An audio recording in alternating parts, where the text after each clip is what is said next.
شەقامەکانی قەزای چۆمان پڕبوون لە زبڵ و خاشاک بەهۆی ئەوەی ماوەی هەفتەیەکە لەم قەزایە زبڵ کۆنەکراوەتەوە. دیمەنی کەڵەکەبوونی زبڵ لە کۆڕانەکاندا سیمای شاری ناشرین کردووە. کۆمپانیای پاکەرەوەش بەهۆی نەبوونی شوێنی فرێدانی زبڵەوە کارەکانیان ڕاگرتووە.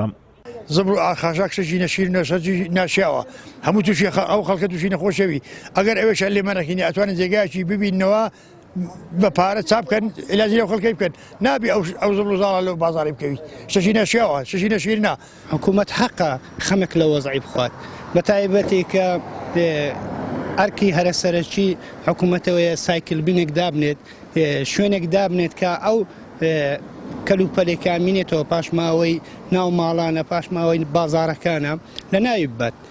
کۆمپانیای پاکەرەوە پێشتر زبڵ و خاشاکی قەزای چۆمانیان لە سنووری ناحیەی قەسرێ ژێرخاک دەکرد، بەڵام هاوڵاتیان و ژینگە پارێزانی ناوچەکە ناڕازین و ڕێگە نادەن چیتر خاچی ئەوان بەو زبڵ و خاشاکە پیس بکرێت. بەڵێ دیارە ئێرە شوێنی کۆکردنەوەی زبڵ و خاشاکی سنووری ناحیەی قەسرە. دیارە فترێک بر ئێستا ڕێکەوتن کرابوو کەوە زبڵ و پاشماوەی ناحیەکانی وەرتێ و گەڵاڵە و قەزای چۆمانیش بێتە ئێرانە.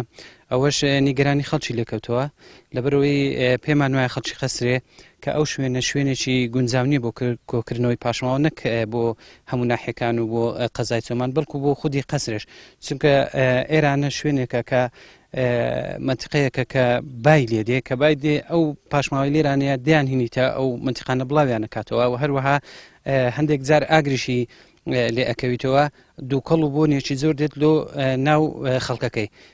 قائیمقامی قەزای چۆمانیش دەڵێ بە گوێرەی ئەو سیستەمەی ئێستا لەسەری دەڕۆین بۆ نەهێشتنی گرفتی زبڵ و خاشاک هەر هەوڵێک بدەین کاتیە و بۆ چارەسەری بنەڕەتی پێویستیان بەدانانی کارگەی ڕیسایکلین دەبێت.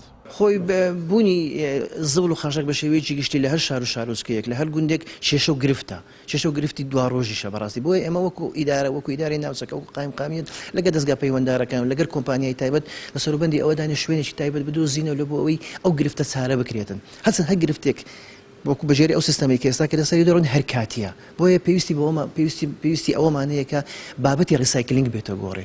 ڕیسایکلینگ لە بۆ هەموو شێوەکانی زبڵ بۆ هەموو پاشماوەکان هەر زۆرێک بێتن. بۆیە لەگەڵ ئیدارەی سەر بۆ خۆی سۆران و لەگەر وەزارەتی شارەوانی پرۆژەیەکی گەورە و زەبەلاحە لە بنچینەوە ئەو کێشە چارەسەر بکاتن، گرفت لە بۆ سروشت و لە بۆ خەڵک و لە بۆ حکوومەت و لە بۆ ئیدارە و شارەوانیەکانیش چارە بکاتن.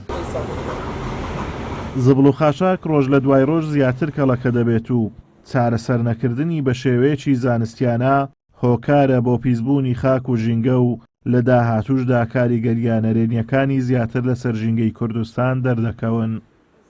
ئازاد و مەراوی کەناڵی ئاسمانی پەیام، قەزای چۆمان.